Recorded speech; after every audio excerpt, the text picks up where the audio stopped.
What up, Sauce Gang, and welcome back to the channel. Hot Sauce Beats here with another dope FNAF reaction. That is right, we are back with Matt Pat over at Game Theory, and today we're checking out Follow the Eyes, FNAF sister location.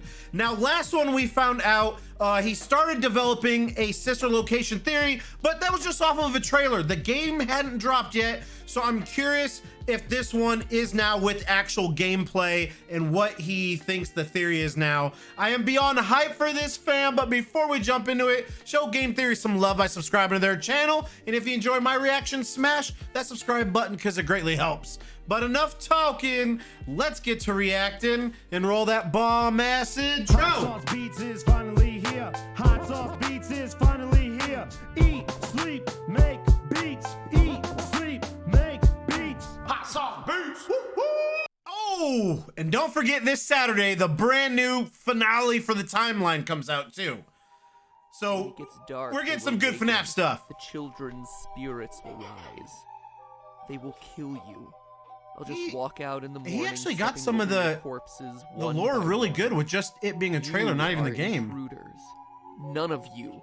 Oh, you see the blood on the windows? And what makes you think they won't kill you? Because I am one of them. What? So is he thinking we are one of them? Hello, Internet.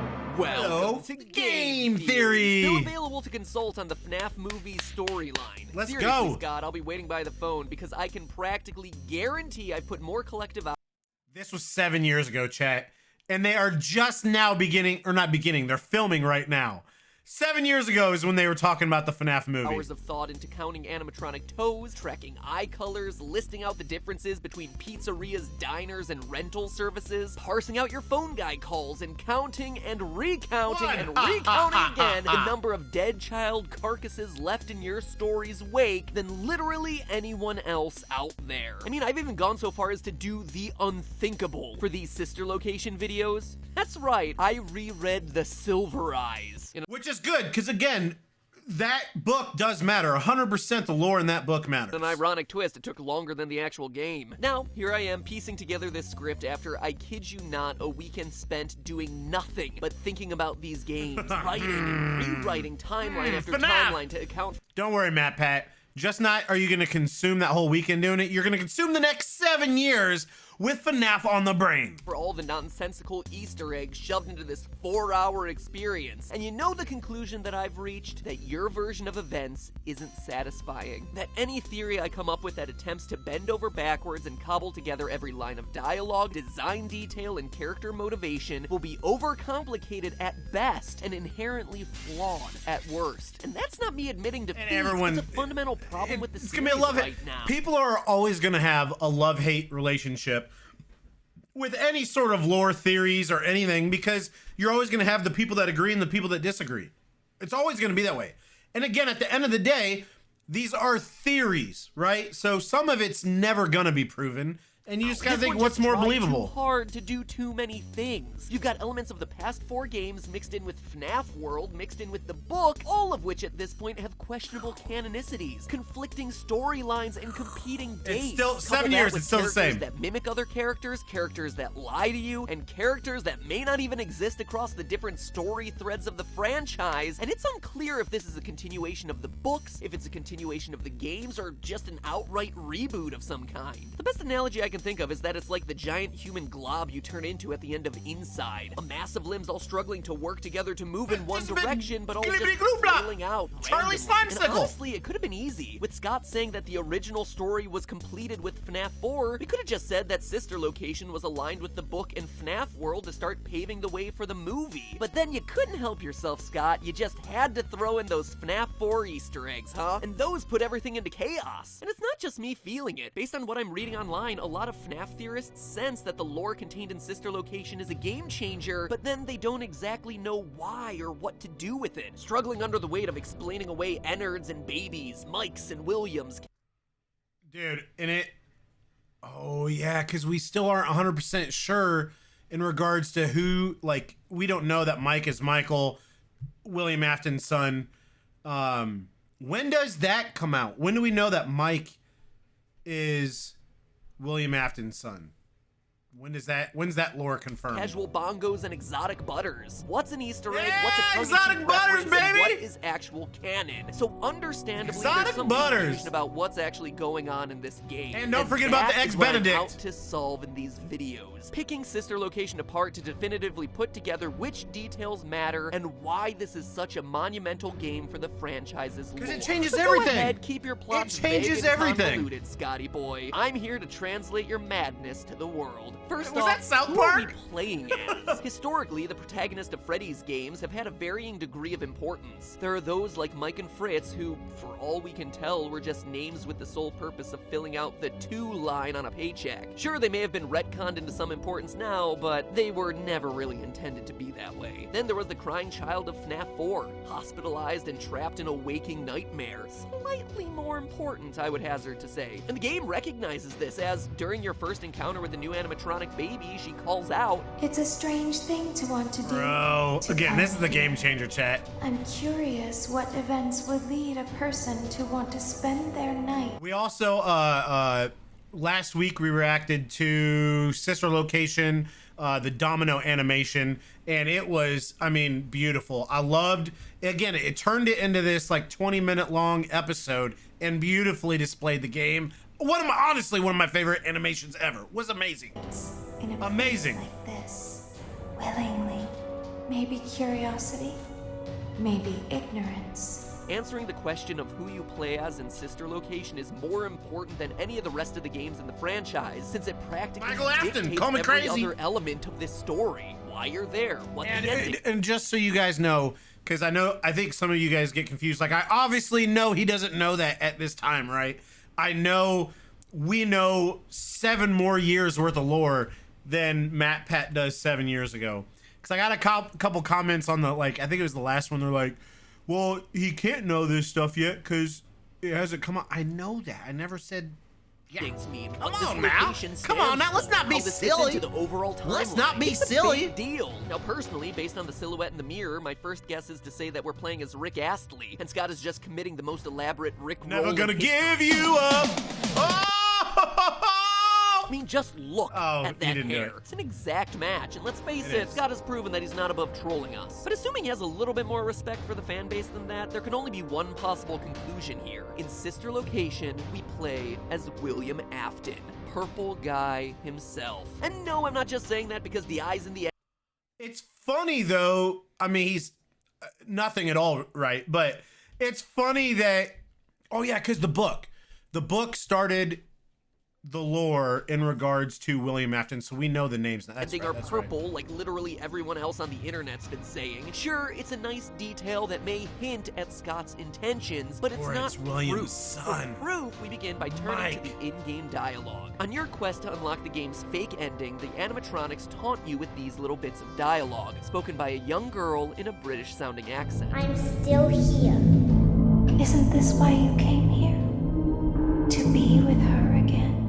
So we know that whoever the player is has some sort of connection to this mysterious young girl. But who She did. is she? Well, throughout the game, between nights, we hear the same Because don't the animatronics think we are William? Since we're related, he's our dad. Don't, except for Baby, right? Circus Baby, I think, is the only one that knows we are not William Afton. But all the other ones do, and that's why they're trying to kill us. girl pressing her father to let her play with Baby, saying things like, Daddy just once let me go play with her.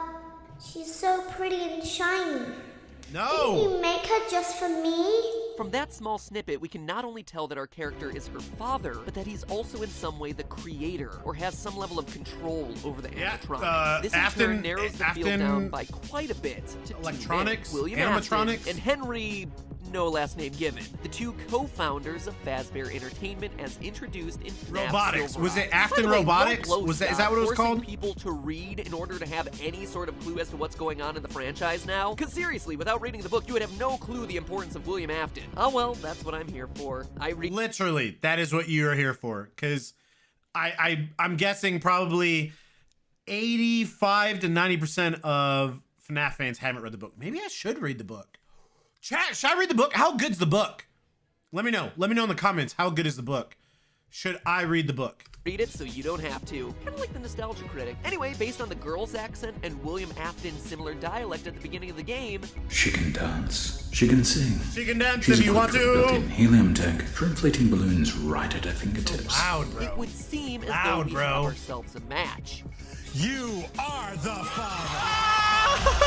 The father! But let's not be too hasty there, Maury. We can be even Yeah, more Maury. sure. In the game's Simmer real down ending, now. you get yourself tricked, becoming animatronic fodder as the machines scoop out your internal organs and replace them with endoskeleton core. Yeah, the scooper. That's the scooping room. And we were tricked to go in there. Now, this really bothered me since it's like the antithesis of what we expect from our stories when we beat the game. Here I am wanting to finish my night and return home to my basket of exotic butter, but Yes, no, that's my reserved for exotic the butters. fake ending. Becoming a flesh suit is somehow canon to the series. I wanted to write it off as jumping the shark, like, hey, we're getting a little bit too absurd right now, but then I realized that this is a franchise built on haunted animatronics chasing you through a pizza restaurant after they've been killed by a serial killer hiding in a mascot suit filled with killer springs. So, crossing Them killer the line of springs will absurdity, get you, I think fam. We're long past it at this point. Gotta Becoming watch a out flesh for them suit killer is an oddly springs. specific event to be integral to the lore, and yet there it is. So we're left with two options. Scott's either completely lost it at this point, or he has some other plans for this character. And indeed, Or could it be both? Maybe Scott has lost it, just like Matt Pat. But he does have plans for this character. he does. Oh, does as the novel he? once again shows us why this odd story turn is so important. In its pages, we're treated to all sorts of lines that make it clear Mr. Afton is the one who gets himself stuffed. Page 407. Quote, Charlie, there's something different about him. It was as if the guard, the man they had met, had been stripped away, and what sat before them was nothing but a blank canvas. End quote. And again, 2 pages later, quote, Dave, sorry, Dave is the fake name for William Afton in the novel. He's hiding Quote. out in another identity. Long Oh, wow, that's a weird fact I didn't know about. story. Anyway, just go with it. Dave's body moved upward, straightening, but the movement Why was too there a smooth. second name in He seemed there? to make That's so no weird. effort, use no muscles, and exert no energy. Dave's eyes opened steadily, glassy, and without emotion, like the robots on the stage outside. End quote. And there you have it. That End totally quote. just spelled it out for us, didn't it? Like the robots on the stage outside. In fact, the book makes a huge deal about Afton's eyes, over and over again, like when the character John describes seeing Afton kidnap his friends on pages 120 to 122. Quote, the eyes, they were all I could see. They were dead, just dull and flat. Like they still moved and blinked and saw, but whatever was behind them had died a long time ago. End Ruh-roh, quote. Shaggy. Died a long time ago, you say? Like Ruh-roh. perhaps in an underground murder bunker, doubling as a robotic distribution center, perhaps. Now, real quick, let's pause. In the scooping room by the scooper. And no, this isn't your 40 flavors of Baskin Robbins.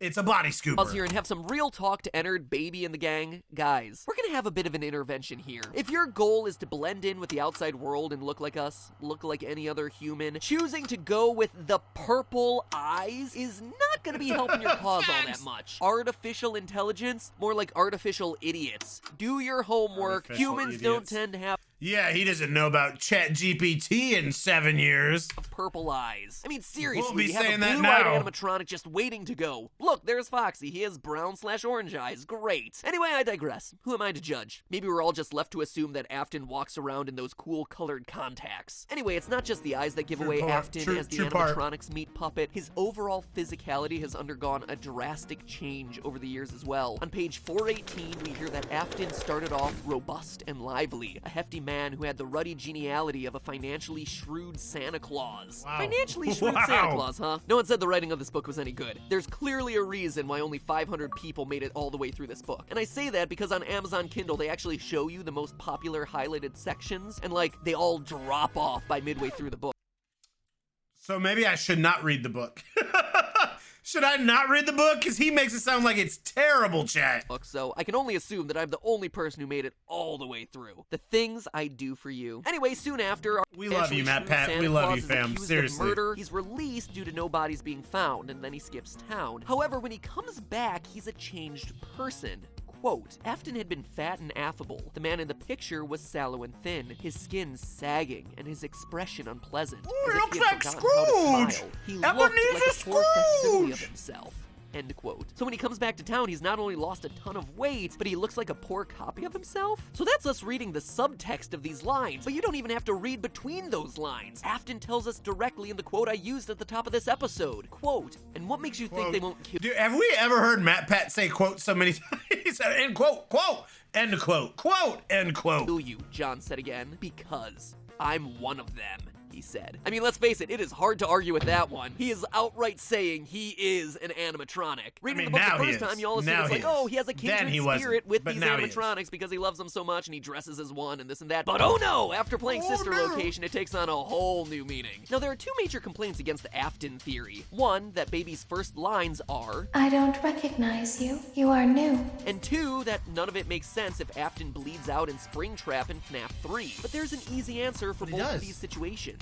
First, think back to the FNAF world ending, where Desk Guy, who in our last episode we establish as Henry no last name given— Nope, not Henry either.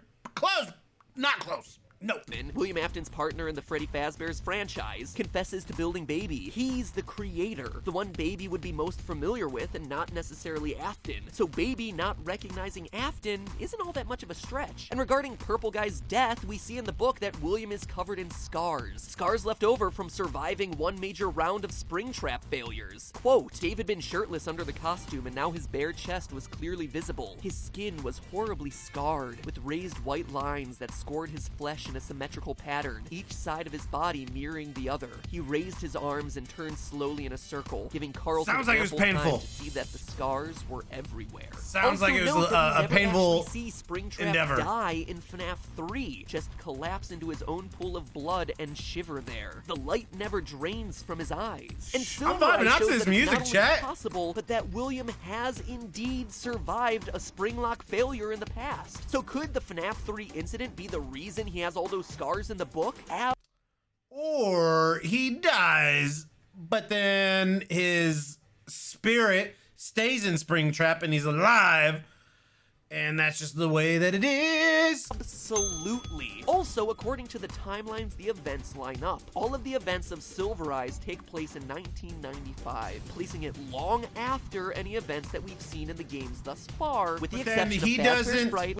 Yeah, Fazbear's Fright is in 2023, Which may have right? been a hallucinogenic dream sequence anyway. So all in all, cool story, bro. We play as Purple Guy in Sister Location. Thank you for selecting Casual Bongos. But why? What does all Love this me mean some for the plot of the casual game? bongos. It actually explains a lot, but from here it also tends to get really complicated. Because now we're dipping into the FNAF 4 surveillance footage, FNAF 4 locations being tied to Sister Location, child experimentation, and the identities of Baby So and Emmett. much to So keep instead track of, rushing my chat. way This is through it crazy. To get it all done in time, I'm gonna So pause much to right keep track here of. and hold all those explanations for the next episode. Now that we know who is playing the game, we need to know why and how it affects the rest of the series as we know it. So click that basket of exotic butter to subscribe and be informed of when the next half of this theory comes out. And in the meantime, listen to these casual bongos and do me a favor Let's and go! vote. Sister Location, yay or nay? Was this the game that you were waiting for, or did it end up under-delivering? Click on one to choose and I'll let you know next time how y'all voted. And in the meantime, remember, Can't vote. it's all just a theory. A game theory. Thanks for watching. Let's go.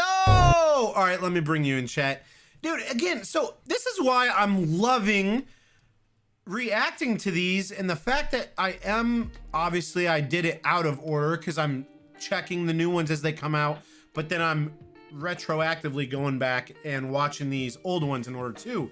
But it's great because I get to see what is right and what is wrong. And the thing that is the coolest is how much of the lore and theories he gets right. Like I said, like on the last episode, all that there was just a trailer and the book, but how much of the theory he got right without having all of the facts in front of him. And even though he's made 80 some videos and been doing this for almost a decade, he's still learning. We're all still learning, and things are evolving nonstop. But this was awesome. I don't know. I'm loving Sister Location. This part of FNAF I'm having a blast with. Like I said, we reacted to Sister Location by Domino Animations. We're gonna be doing some more of those. The songs. Sister Location just really seems like a lot of fun and a massive game changer for the franchise itself, which, as we know, it was. It completely, the first 4 games, let's call it the Dream Theory, sister location on completely different. But I'm loving this. I hope you enjoyed this reaction. Again, make sure you show Mr. Matt Pat at Game Theory some love by subscribing to his channel. And if you enjoyed my reaction, smash that subscribe and like button. It's absolutely free and it greatly helps out the channel. Enjoy the rest of your day. And remember, it's eat, sleep, and make beats. And as usual, be kind of one another. And that's all I got. Boom, I'm out. Nothing but love for the Sauce Gang. Peace out, Sauce Gang.